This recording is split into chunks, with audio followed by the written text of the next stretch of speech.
Guys, कैसे हैं बच्चों। आज हम लोग आपकी किताब आरोह से काव्य खंड का हरिवंश राय बच्चन जी के बारे में पढ़ेंगे। Class 12th Hindi. तो फर्स्ट चैप्टर जो हरिवंश राय बच्चन जी का है, जिसका नाम है आत्म परिचय। कवि के बारे में आपने बहुत सारी बातें सुनी होंगी, पढ़ी होंगी। जो हमारे हरिवंश राय बच्चन जी हैं वो आधुनिक काल के सुप्रसिद्ध कवि हैं।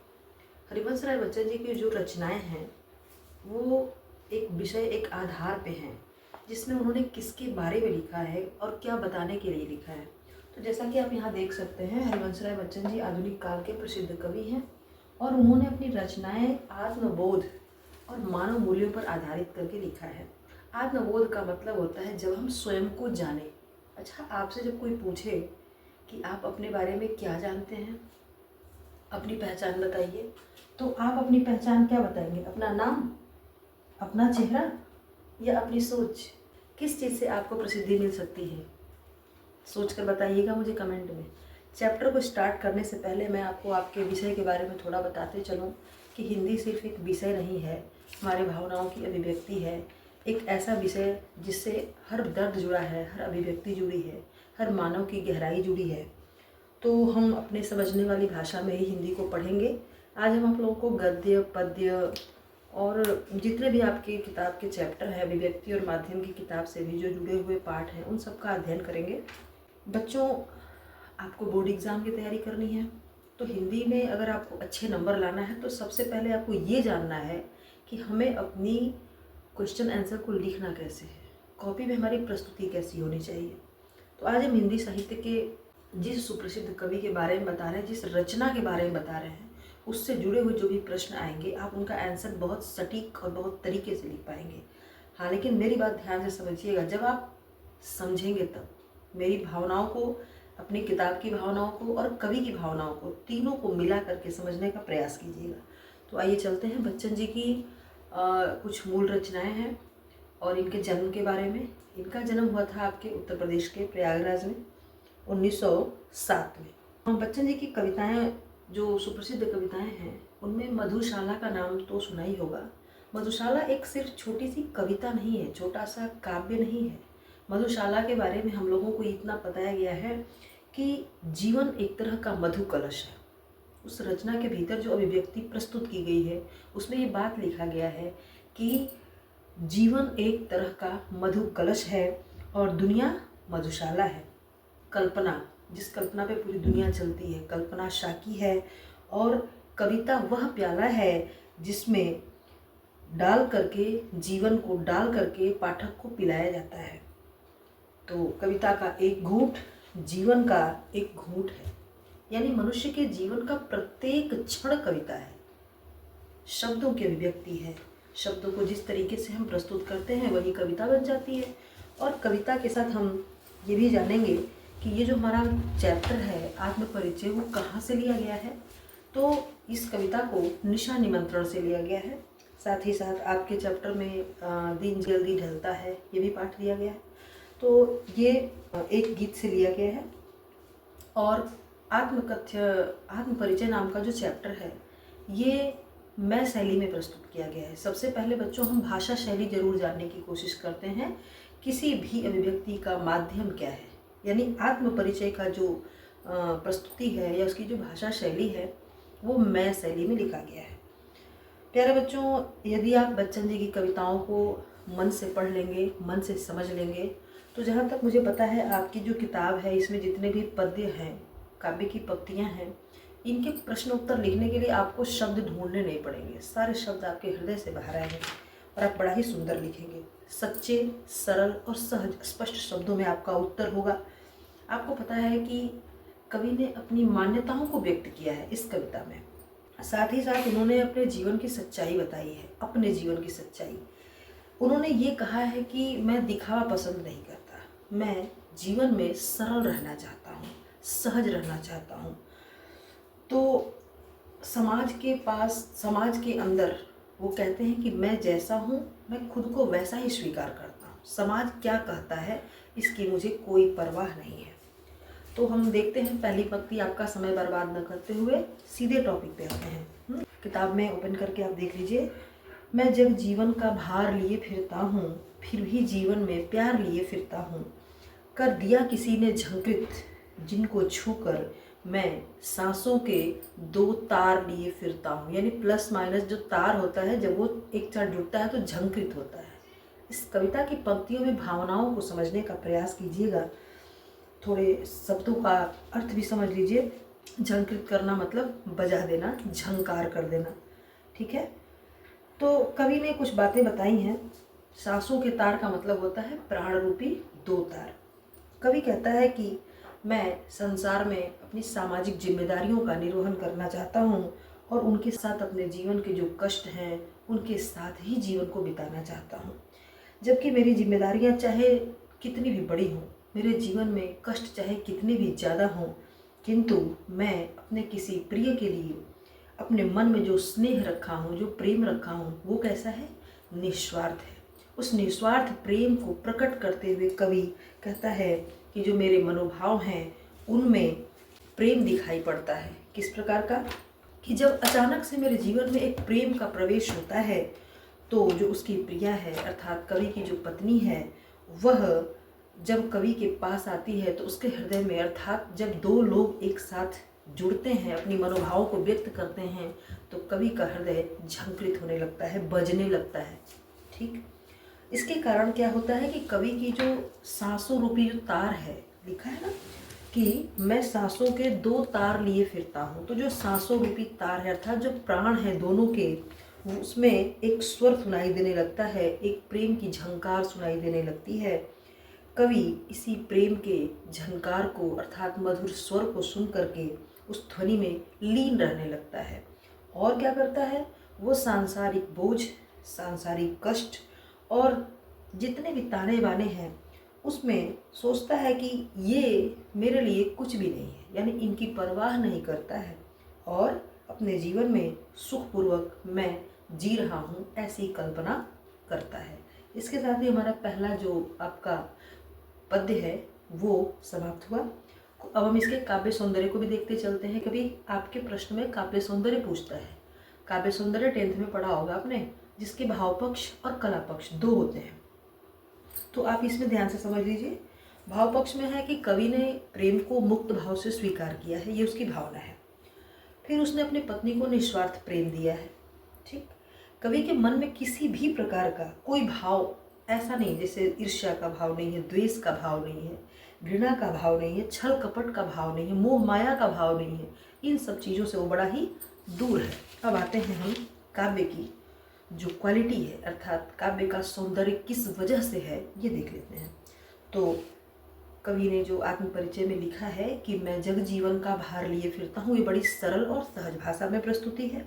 भाषा प्रवाह युक्त है, संगीतात्मक है।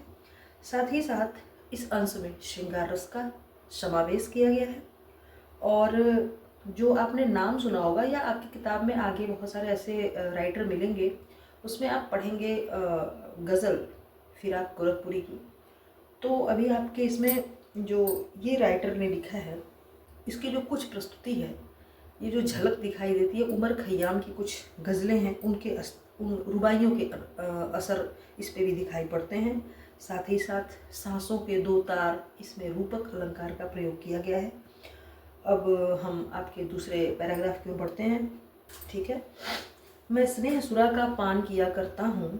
बच्चों ध्यान से देखना अपने पाठ को और समझने की कोशिश करना।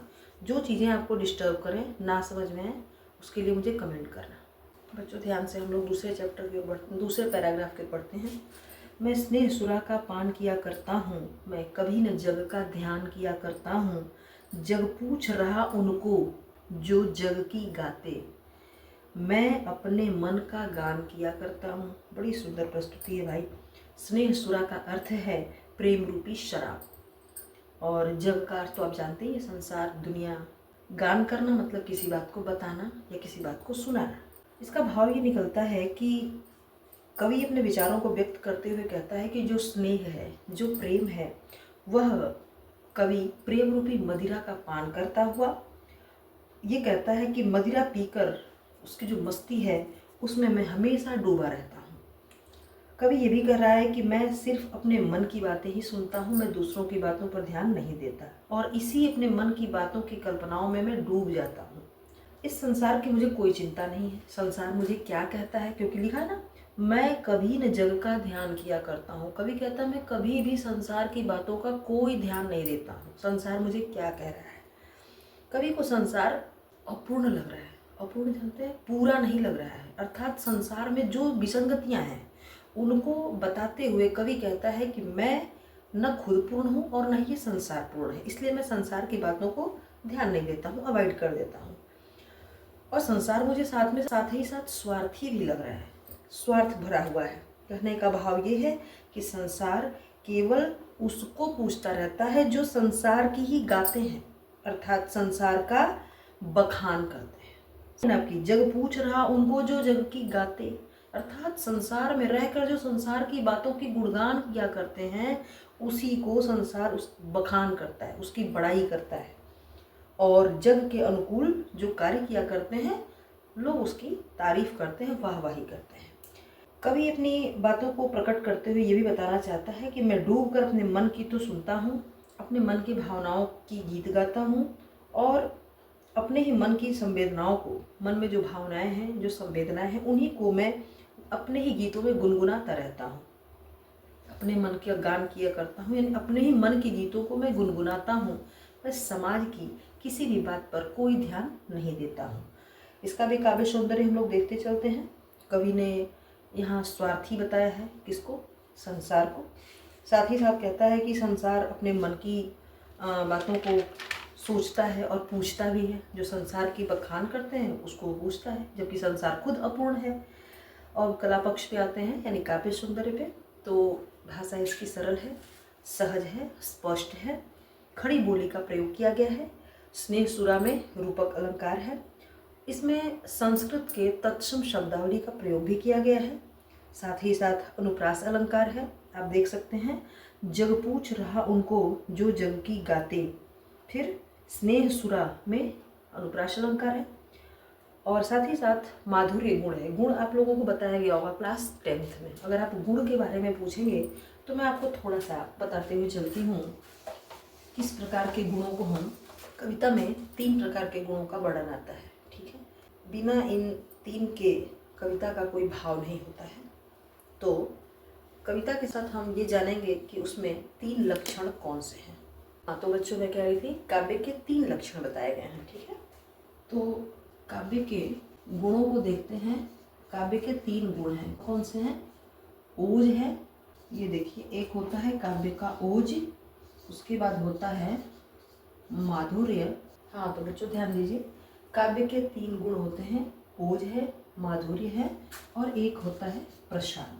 जिसमें से आपकी इस कविता का जो मैंने पैराग्राफ पढ़ाया उसमें से माधुर्य गुण का समावेश पाया गया। ठीक है, तो अगले पंक्ति की ओर बढ़ते हैं जो कि मोस्ट इम्पॉर्टेंट है। बहुत ध्यान से देखिएगा, ये इतना इम्पॉर्टेंट है कि इसमें से अक्सर क्वेश्चन या लाइनें आपके एग्जाम में पूछता है। तो मैं निज उर के उद्गार लिए फिरता हूँ, मैं निज उर के उद्गार लिए फिरता हूँ, मैं निज उर के उपहार लिए फिरता हूँ, है यह अपूर्ण संसार न मुझको भाता, है यह अपूर्ण संसार न मुझको भाता, मैं स्वप्नों का संसार लिए फिरता हूँ। कुछ शाब्दिक अर्थों पे देख लीजिए। निज का मतलब होता है अपना, उर मन होता है हृदय, उद्गार मतलब होता है भावनाएं जो हमारे भीतर हैं, भाता है मतलब अच्छा लगता है। तो साथ ही साथ दूसरा पैराग्राफ भी मैं ज्वाइंट करके पढ़ा देती हूँ।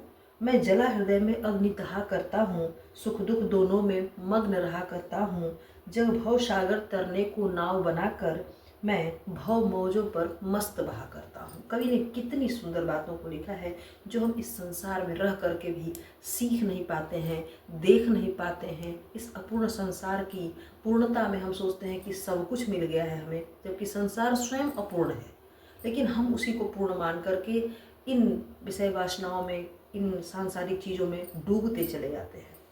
तो आते हैं हम भावार्थ पे जो कवि ने प्रस्तुत करने की कोशिश की है।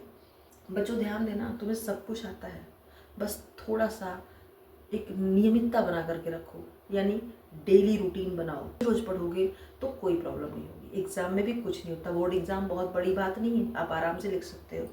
तो कवि कह रहा है कि मैं अपने हृदय के भावनाओं के साथ इस संसार में जीवन यापन कर रहा हूँ, अर्थात अपने मन में उत्पन्न भावनाओं को, विचारों को उपहार के रूप में स्वीकार करता हूँ। उपहार जानते हो ना, गिफ्ट, भेंट। और कवि को ये संसार अपूर्ण लगता है, यानी पूरा ही नहीं है संसार। इस संसार को अपूर्ण मानते हुए कवि कहता है कि मैं मुक्त भावनाओं से इस संसार में जीवन यापन कर रहा हूँ। जब ये संसार मुझे अच्छा ही नहीं लगता है तो मैं इसमें लीन क्यों रहूं? कवि कहता है मैं इसीलिए अपने सपनों का संसार बनाकर जीता हूँ। उसके सपनों का संसार क्या है? उसकी पत्नी, उसकी प्रिया, जिसमें वो खो गया है और उसी को अपने जीवन का आधार मान लिया है, तभी तो अपनी बातों को व्यक्त किया है। साथ ही साथ कवि कहता है कि ये जो मेरा स्वप्निल संसार है, मैं इसी संसार में मस्त रहना चाहता हूँ। मैं किसी को अपनी मन की बातें बताना ही नहीं चाहता। दूसरी पैराग्राफ में कहता है कि मेरे हृदय में जो प्रेम है, प्रेम दो रूपों में बताया है कवि ने। एक तो वो बताया है जिसमें रस का, पढ़ा होगा आपने रसों के बारे में, तो जो रसों की संख्या है वो होती है 9। रसों की संख्या है 9। कितने हैं? 9 रस होते हैं। इनमें एक रस है श्रृंगार रस। ठीक है बच्चों, श्रृंगार रस। इस श्रृंगार रस के 2 पार्ट हैं, एक है संयोग श्रृंगार और दूसरा है वियोग श्रृंगार। आप समझ सकते हैं कि कवि ने ये जो बातें स्पष्ट की हैं वो किस रूप में बताने की कोशिश की हैं? दर्द में, अर्थात वियोग में। प्रेम तो करता है किंतु इस प्रेम में उसके अंदर भीतर में कोई दर्द है, जब वो बिछड़ गया है।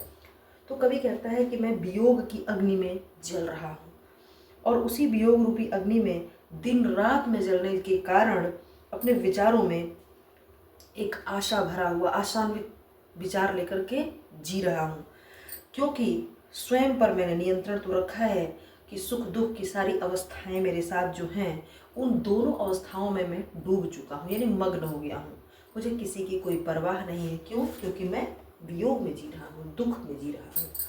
भाव ये कहता है कि जो संसार के लोग हैं, ये जो सांसारिक आपदाएं हैं, जो कष्ट मिलते हैं, उनसे पार होने के लिए कर्म रूपी नाव बनाते हैं। बच्चों, कर्म हमारा अधिकार है।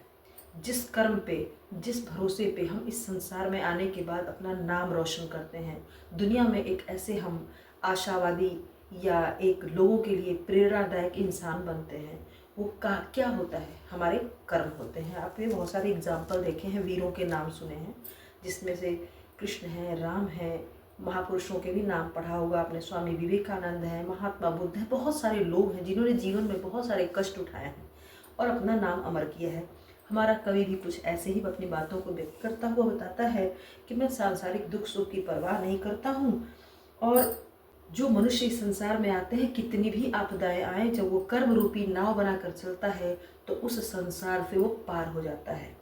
और कवि कहता है कि मैं इस संसार रूपी सागर में जो इसकी लहरें हैं, मैं इसी लहरों में मस्त बहना चाहता हूँ, पार होना ही नहीं चाहता।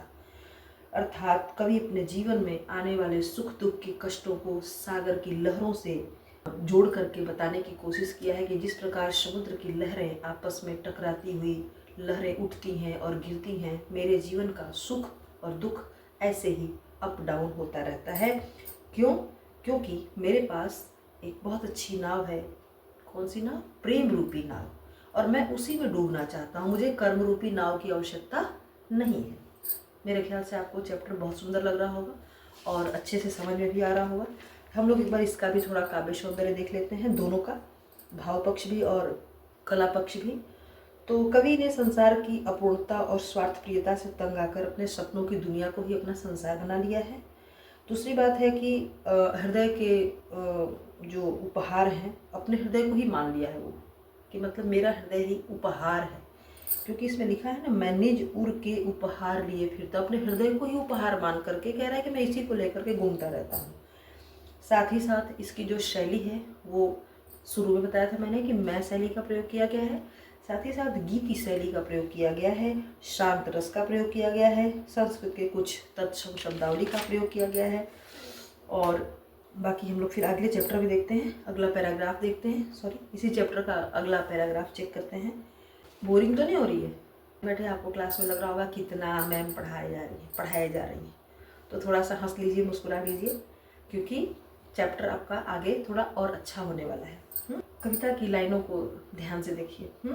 मैं यौवन का उन्माद लिए फिरता हूँ, उन्मादों में अवसाद लिए फिरता हूँ, जो मुझको बाहर हंसा रुलाती भीतर, मैं हाय किसी की याद लिए फिरता हूँ। कितना बढ़िया बात लिखा है कवि ने।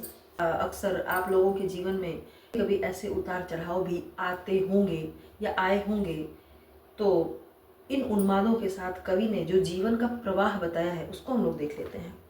यौवन का अर्थ होता है जवानी, अर्थात जोशीला समय। उन्माद लिए फिरता हूँ, उन्माद का मतलब होता है सनकी मिजाज, मस्ती, पागलपन, और साथ ही साथ अवसाद। अवसाद का मतलब होता है दुख, उदासी, निराशा। यत्न शब्द का अर्थ है कोशिश करना, प्रयास करना, ठीक है, या प्रयत्न करना। देख लीजिए। मूड का अर्थ होता है मूर्ख या नासमझ व्यक्ति। और जो चैप्टर की अगली लाइन को हम अर्थ बताते हैं आपके 2 पैराग्राफ को जोड़ करके, दोनों को ध्यान से सीखते रहिएगा। कर यत्न मिटे सब सत्य किसी ने जाना, नादान वही है हाय जहाँ पर दाना।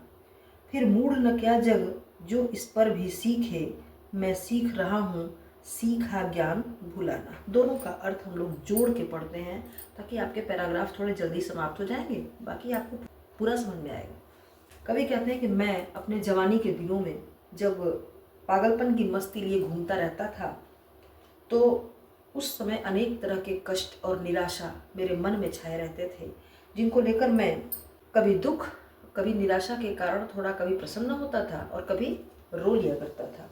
कभी उस निराशा के साथ जी रहा है पर किसी के सामने अपनी बातों को, अपने हृदय की भावनाओं को व्यक्त नहीं करना चाहता है।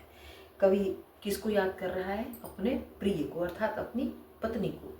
और उसकी याद जब उसको आती है तो वो हंसा देती है और कभी रुला देती है, यानी भीतर वो रोता भी रहता है तो बाहर से हंस लेता है।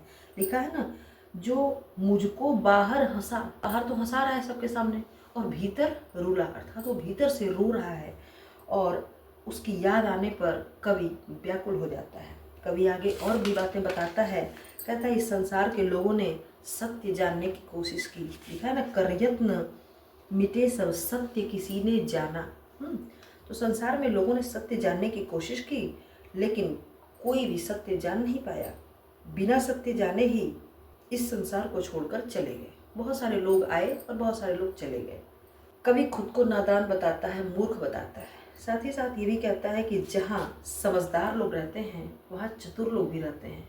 कुछ बातें कही और कुछ बातें अनकही होती हैं जो आपके इस दर्पण से पता चल जाती हैं। तो कुछ बातें आप कहकर व्यक्त करते हैं और कुछ बातें बिना कहे व्यक्त हो जाया करती हैं। संसार में कवि इस बात को बता रहा है। कवि के कहने का भाव ये है कि ये जो संसार है पूरी तरह स्वार्थ से भरा हुआ है, लेकिन इस संसार में समृद्धि है, भोग विलास है, ऐश्वर्य के सुख साधन हैं और लोग उसी तरफ भाग रहे हैं। मैं ये सब नहीं सीख सका कि मुझे किस तरफ अपने आप को लेकर जाना है, भोग की तरफ, ऐश्वर्य की तरफ, वैभव की तरफ या समृद्धि की तरफ। कवि ने इन सांसारिक वस्तुओं को सदैव तुच्छ समझा, उसके लिए कभी प्रेम नहीं किया, क्योंकि वो कवि ये जानता था कि ये क्षणिक सुख देने वाले हैं, सांसारिक भोग पदार्थ हैं जो कभी न कभी समाप्त हो जाएंगे। तो उन्होंने दुनिया में रहते हुए ही ये सारी सांसारिक बातें सीखी थी कि जो संसार में आया है वो खाली हाथ चला जाएगा, यानी बचता कुछ नहीं है संसार में, जो आता है वो खाली हाथ जाता है। ये बात कौन जान चुका था? कवि। इसलिए वो कहते हैं कि मैंने ये सारी बातें संसार से ही सीखी थी कि जो भी इस संसार में है वो अपूर्ण संसार से मैं पाकर कभी पूर्ण नहीं हो सकता, क्योंकि मैं तो अपनी मस्ती में रहते हुए ही मस्त रहूँगा, मैं अपने पागलपन में डूबा हुआ ही मस्त रहूँगा। क्यों? क्योंकि मैं अपने मन के अनुसार जीना चाहता हूँ और वही मेरा मन है, वही मेरा सब कुछ है। इसका काव्य सौंदर्य देख लीजिए। कवि अपने जवानी के दिनों को याद करके उसमें जी रहा है। जीवन में दुखद यादें भी हैं, केवल सुख की बातें तो किया नहीं है कवि ने। आपके दोनों पंक्तियों में दुख की बातों को ही बताया है। शैली की बात कर लेते हैं काव्य सौंदर्य में, तो प्रतीकात्मक शैली का प्रयोग किया गया है। कहीं अलंकार, अनुप्रास अलंकार जो पद की शोभा को बढ़ा रहे हैं, तत्सम तद्भव शब्दावली है। और आंतरिक पीड़ा का प्रतिपादन किया, आंतरिक भीतर के दुखों को व्यक्त करने की कोशिश की है। ये क्या है? काव्य सौंदर्य। साथ ही साथ प्रश्नवाचक शैली, प्रश्नवाचक अलंकार का प्रयोग भी कवि ने प्रस्तुत किया है इसमें, क्योंकि उसमें लाइन लिखा है ना, कर यत्न मिटे सब सत्य किसी ने जाना, अर्थात वो प्रश्न पूछ रहा है। तो इस लाइन में कौन सा अलंकार है? प्रश्न अलंकार। आगे बढ़ते हुए आपके चैप्टर का बहुत ही इम्पोर्टेंट पैराग्राफ, इसके पहले भी मैंने बताया, एक बार फिर बता रही हूँ, मोस्ट इम्पॉर्टेंट है, ध्यान से पढ़ना। मैं और जग और कहाँ का नाता, मैं बना कितने जग रोज मिटाता, मैं बना कितने जग रोज मिटाता, जग जिस पृथ्वी पर जोड़ा करता वैभव, मैं प्रतिपग से उस पृथ्वी को ठुकराता। आगे देखिए, मैं निज रोदन में राग लिए फिरता हूँ, शीतल वाणी में आग लिए फिरता हूँ, हो जिस पर भूपों के प्रासाद निछावर। प्रासाद समझ रहे हैं? प्रसाद और प्रासाद में अंतर मुझे बताइएगा। मैं वह खंडहर का भाग लिए फिरता हूँ। ध्यान से देखिए, कवि ने जिस लाइन को व्यक्त करने की कोशिश की है, कवि कहते हैं कि इस संसार में जिस तरह के व्यक्ति हैं, पूरे संसार की बात करते हुए कवि कहता है कि इस संसार में जिस तरह के लोग रहते हैं, संसार उनसे बिल्कुल अलग है। यानी लोगों से संसार बना है, लेकिन संसार के लोग अलग हैं। क्या बात कही कवि ने? अर्थात वो ये कहना चाहता है कि संसार के लोगों में और संसार में समानता नहीं है। लोग जैसे हैं संसार वैसा नहीं है, संसार जैसा है लोग वैसे नहीं है, तो समानता नहीं है। कवि हर रोज अपनी कल्पना के अनुसार अपना संसार बनाता है और रोज मिटा देता है। एक बात और कहता है कि यह संसार, इस धरती पे जो सुख समृद्धि के जितने भी साधन हैं उनसे भरा पड़ा है, किंतु मैं अर्थात कवि उन सबको ठुकरा दिया करता है। लिखा है, आप देखिएगा ध्यान से, हो जिस पर भूपों के प्रासाद निछावर। प्रसाद माने होता है महल, प्रसाद मतलब तो जो हम लोग खाते हैं ना, पंडित जी जो प्रसाद देते हैं, खाते होंगे आप लोग, तो घर में पूजा होती है तो प्रसाद मिलता है। लेकिन प्रासाद जो होता है, प्रासाद मतलब होता है महल, बड़ा सा महल। ठीक है, तो कवि बताता है कि मैं उनको ठुकरा देता हूँ, ऐसे महल मैं रोज बनाता हूँ, रोज मिटा देता हूँ। अर्थात जिस धरती पर कवि रहता है उसके अनुसार न चलकर वह उस संसार के विपरीत व्यवहार करता है। ठीक है, आगे बताना चाहता है कि वह अपने रोने में, रोने को ही प्रेम में न्यौछावर कर देना चाहता है। जब वो रो रहा है तो क्यों रो रहा है? क्योंकि वो अंदर प्रेम छिपाए हुए है, अपने हृदय में प्रेम। लिखा है ना, मैं निज रोदन के राग लिए फिरता हूँ। अपने हृदय में क्या लेकर घूम रहा है? कौन सा राग? रोदन, रोने वाला राग।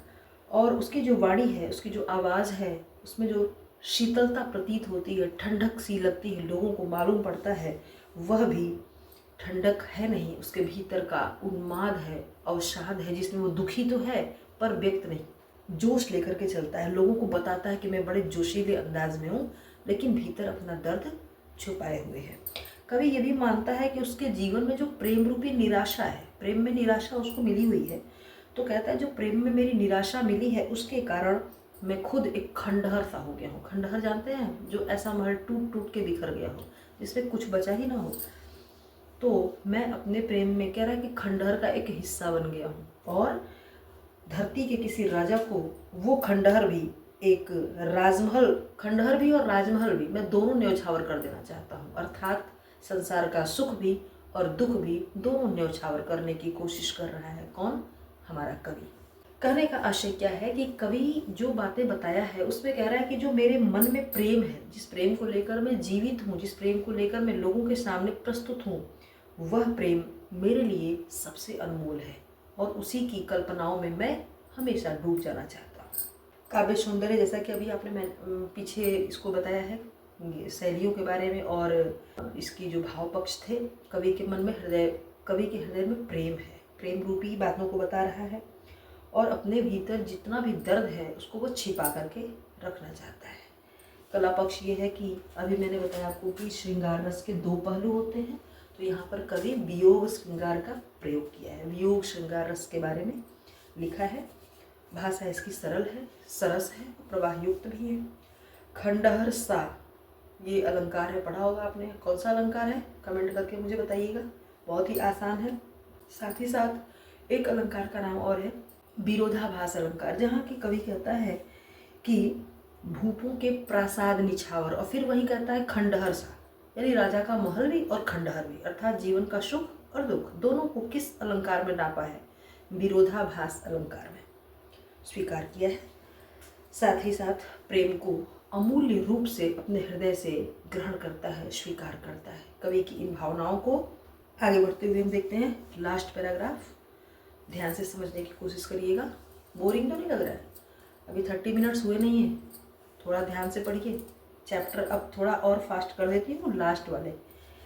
मैं रोया इसको तुम कहते हो गाना, मैं फूट पड़ा तुम कहते हो छंद बनाना, क्यों कभी कहकर संसार मुझे अपनाए, मैं दुनिया का हूँ एक नया दीवाना, मैं दीवानों का वेश लिए फिरता हूँ, मैं मादकता निःशेष लिए फिरता हूँ, जिनको सुनकर जग झूमे झुके लहराए, मैं मस्ती का संदेश लिए फिरता हूँ। कौन सी मस्ती का संदेश दे रहा है भाई कवि? पढ़ लेते हैं थोड़ा सा।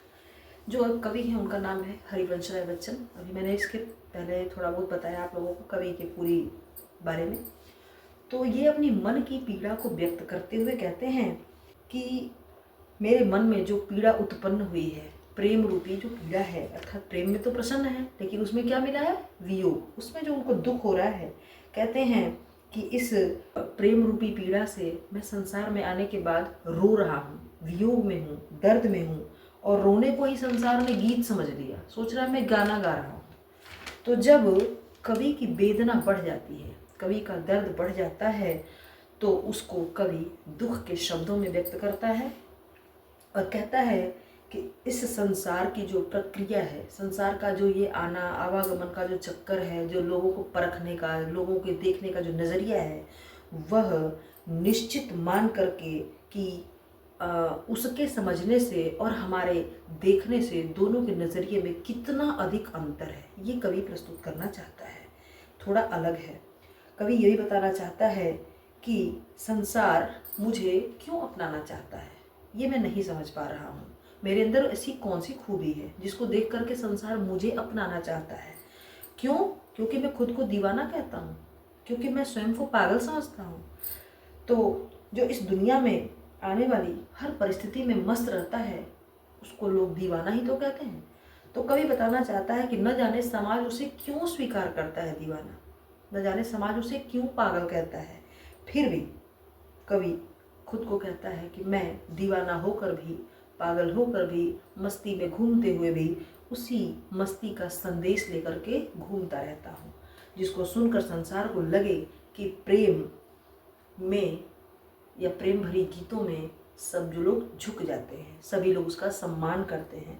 कहने का तात्पर्य ये है कि कवि अपने मन की भावनाओं को शब्दों में व्यक्त करते हुए ये बताना चाहता है कि प्रेम की जो पीड़ा है वह बहुत गहरी है, अपनी अभिव्यक्ति को बताना चाहता है।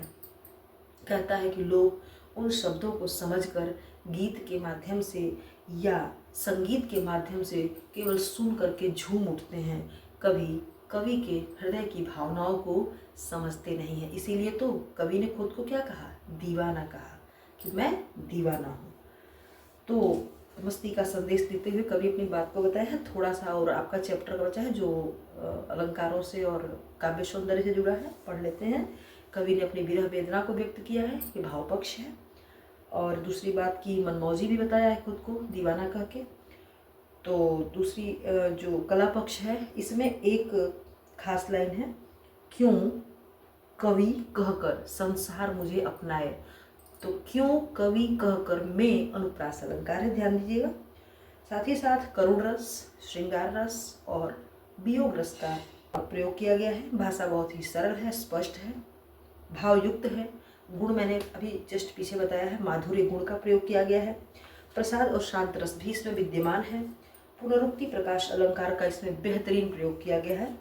जैसे कहीं ऐसी लाइनें आई हैं जिसमें आपको एक शब्द की पुनरावृत्ति मिली है, जैसे मैं रोया इसको तुम कहते हो गाना, मैं फूट पड़ा तुम कहते हो छंद बनाना।